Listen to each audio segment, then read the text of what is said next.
This is Just Here for the Beer Radio on TSN 1040. And your host, Joe Leary.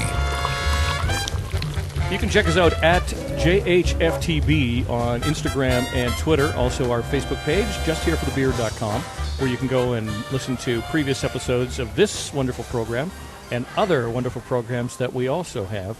It is Just Here for the Beer Radio, broadcasting from the legendary John B. Pub on Austin Avenue in Coquitlam. Joe Leary along with Rick Mohabir and our producer, Justin Kwan.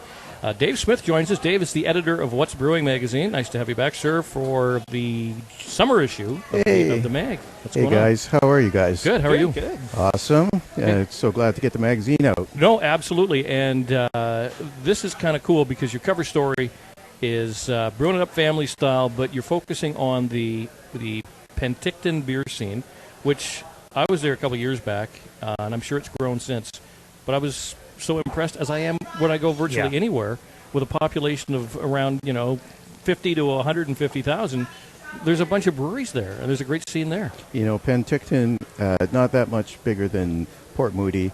It's got 7 breweries as of this year. 7. Wow. So Penticton is really rocking. It's also... The thing about Penticton that people may not know is just how strong and tightly knit the brewery community is there.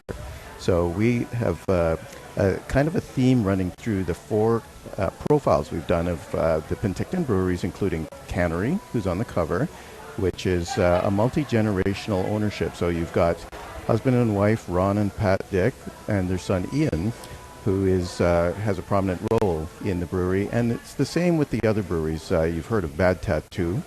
You may have heard also of Tin Whistle and Highway 97. And in each of these cases, you've got a family where there's a second generation involved in doing something prominent. So, the story is all about these 4 families, but it's also the whole Penticton craft brewing scene is like a big family. These people work together really closely.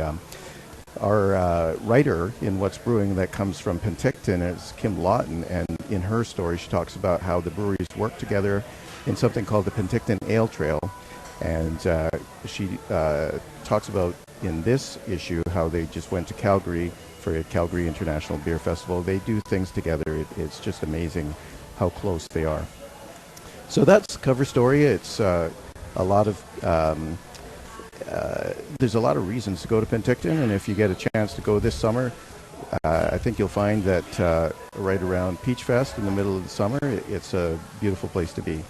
Also in this issue, so we're doing a tasting panel, which is on a specific kind of beer that's made a massive comeback. A millennium ago, there was this kind of beer that developed in Germany called Gose, and it went kind of dark and underground for a long time, but it made a comeback over the last, especially 10 years. It's become one of the hottest styles in craft beer. What makes Gose interesting is it's a beer that's got some saltiness. Mm-hmm. There are not many other beers out there that can claim to be in that area where you're using that part of your tongue. There's bitter, there's sour. Salty is kind of a new thing to most North Americans, but it's really taken off. It's also, Gose kind of falls loosely into the area of sour beers, wheat beer. It's a delicious, refreshing summer beverage. So one of the reasons that it's popular right now is we're at the summer issue, and we've got 6 BC Goses that we've reviewed in this issue. Specifically so you have an idea what to drink this summer. And we've got one of them with us right here, right now, which is the Driftwood Crimea River Gose. And so on the can, you've got a picture of a lady crying salty tears, and that's exactly the theme of the beer. So we've got a sample here, guys. I want you to dig into this sample and think about what this tastes like. I think you'll find that as this goes over your palate, you're going to get that saltiness that I was talking about. So tell me what you think about this. Yeah. So I'm kind of getting the saltiness right up front, and then hints of citrus, like a mild orange, almost tangerine-y type flavor in the back end of it. Yeah. And you've assembled a panel of a quite well-known panel in the beer industry. We respectfully refer to them as beer geeks, basically. But I mean, they're beer writers, beer enthusiasts that basically are doing the reviews of these beers. Yeah, absolutely. So these contributors, some of them are bloggers, some of them are beer judges. Right.